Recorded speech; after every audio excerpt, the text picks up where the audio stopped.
magsasaka, ayan, lilinangin, tatamnan, lalagyan ng fertilizer, at ayan na po.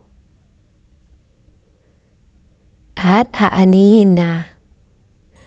Nung unang buwan ng February, kanya ng itsura ng aming palay. So, tuwang-tuwa kami dahil ang ganda-ganda. Kasi last rainy days, hindi man po pumalik ang ginastos namin sa pagpupukit. So, maasa talaga kami ngayon tag-araw ay makakabawi po kami. Ayan, napakaganda na. Tuwan-tuwa kami at ang lalaki ng mga putil.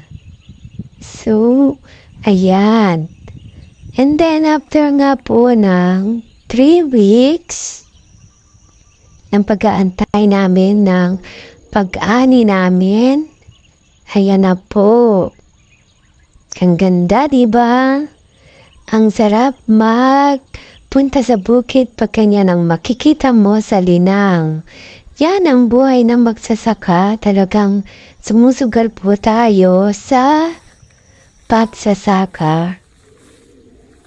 At umaasa po tayo na kahit paano mabalik ang ating gastos at makasobra kahit man lang pangkain natin sa buong taon. Ayan, ang ganda. Ang ganda talaga. So, tuwan-tuwa nga po ako nung pinadala ng aking anak. Ayan, video na yan. So, noong nakaraang araw, sinabi sa akin ng magbubukid namin na magpapaani na kami. Kaya ayan, in-schedule na at very excited naman ako at sa nakaraang katumba na pag-aantay, ayan, mag-aanihan na nga po kami. Kayo guys, kumusta ang pag-ani nyo? Okay naman ba? Nakailan kaming spray ng panghanip at nagkaroon daw ng hanip ang aming palay at naagapan naman. So, ayan nga po. Ang ganda, green na green. Ayan na po ngayon, after ng 3 weeks, dahil nag-ulan, dumapa po yung aming palay. Ayan ang nangyari. Kalunas-lunas po kasi karamihan po ng aming palay dito sa Cabiao. Dumapa po ngayong buwan na to. Kahit sa Santa Ines na daw po, ayan.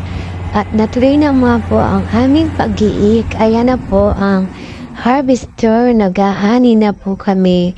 At yan, hinahakot na ang aming palay. Kinapi nga po ng pagkuha yung truck ng aming palay sa bukid. Ganyan nga po talaga ang dinaranas naming magbubukid na kaming mga farmer ay talagang daranas ng mga pagsubok.